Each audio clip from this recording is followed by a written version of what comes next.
Everyone, welcome back.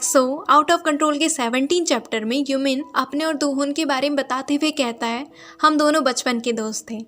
हम एक ही जगह पले बड़े, यहाँ तक कि हमें सेम चीज़ें पसंद थी। हम दोनों बेस्ट ऑफ बेस्ट फ्रेंड हुआ करते थे।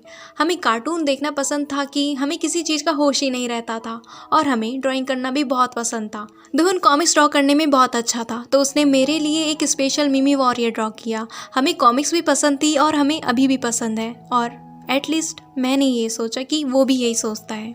क्योंकि एक बार जब दोहन के क्लासमेट्स उसके घर आते हैं तो उसके रूम को देखकर पूछते हैं, ओह तुम्हें कॉमिक्स पसंद है, तो तुम क्या ओतागो हो? क्योंकि दोहन का पूरा रूम एनिमे कैरेक्टर के पोस्टर और उनके एक्शन फिगर से भरा होता है। दोहन का एक क्लासमेट कहता है, क्या सच में? God so creepy. ये फर्स्ट टाइम है जब मैंने एक रियल लाइफ ओताकू को देखा है, बट आई हेट ओताकुस। तो ये सब सुनकर दोहन हंसते हुए उन पोस्टर्स को निकालने लगता और कहता है, क्या ओताकू और मैं उनमें से एक नहीं हूँ। ये सब तो मेरे एक फ्रेंड ने लगा दिए थे, मैंने उसे कितना मना भी किया पर वो मानता ही नहीं। और फिर सारे पोस्टर्स को जल्दी जल्दी निकालता है और एक्शन फिगर्स को भी बैग में डाल देता है। फिर वो उस पोस्टर को भी निकालने लगता है जो यूमी ने दोहन के लिए ड्रॉ किया था, पर जब वो पोस्टर नहीं निकलता तो गुस्से में आकर उसे फाड़ ही देता है और अपने क्लासमेट से कहता है, हो गया, अब तुम सब अंदर आ सकते हो।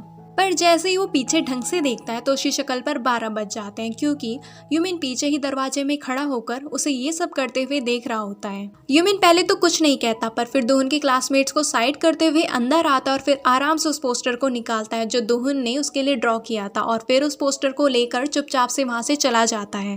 दोहन के क्लासमेट उससे पूछते हैं, वो कौन था?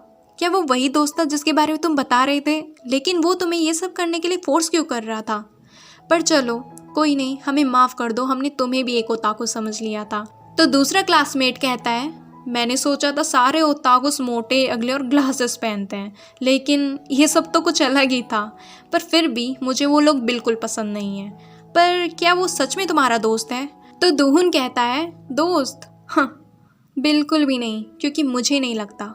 अब प्रेजेंट टाइम में दोहन लॉकर रूम में आराम से लेटकर स्मोक कर रहा होता है। तभी उसे किसी का मैसेज आता है जिसमें कोई पूछता है कि अब वो दोनों कब मिल सकते हैं, जिसे देखकर दोहन गुस्से में अपना फोन ही साइड फेंक देता है और फिर से अपने काम में लग जाता है। पर फिर तभी वहाँ कोई आता है। दोहन जब ऊपर देखता है तो वो होता है यूमिन। दोहन यूमिन से पूछता है, वाओ क्या बात है, तुम अपने आप मेरे पास कैसे आ गए? क्या तुम्हें मेरी याद आ रही थी? यूमिन कहता है, मैंने तुम्हें कहा था जेरिन को परेशान करना बंद करो। पर दोहन यूमिन से पूछता है, और भला मैं तुम्हारी क्यों सुनूं? तो यूमिन उससे कहता है, तुम्हें क्या चाहिए? क्या वो मैं हूँ? तो ठीक है, फिर मैं वही करूँगा जो तुम मुझे करने के लिए कहोगे। तो प्लीज़ जेरिन को परेशान करना बंद करो।